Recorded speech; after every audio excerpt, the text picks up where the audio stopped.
تھی۔ ایک انہوں نے فرمایا کہ بعد دفن اذان دینے کی کیا شرعی حیثیت ہے؟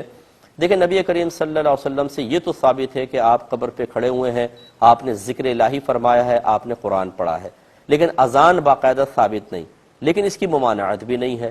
یہ ضرور ہے کہ نبی کریم صلی اللہ علیہ وسلم نے ایک دفعہ حضرت علی رضی اللہ تعالیٰ عنہ مغموم تھے، آپ نے فرمایا کہ کان میں اذان دو کیونکہ اذان غم کو دور کر دیتی ہے۔ ایک روایت میں سرکار نے فرمایا کہ جب اذان دی جاتی ہے تو شیطان دور بھاگ جاتا ہے جہاں تک اذان کی آواز آتی ہے۔ ایک روایت میں سرکار نے فرمایا کہ جب آگ لگ جائے اذان دو، وہ آگ بجھ جائے گی۔ تو لہٰذا اس لیے علماء نے اس کو جائز قرار دیا کہ اذان کوئی نماز کے لیے نہیں دے رہے، جیسے بچے کے کان میں اذان دیتے ہیں تو کس لیے دیتے ہیں؟ برکت کے لیے دیتے ہیں۔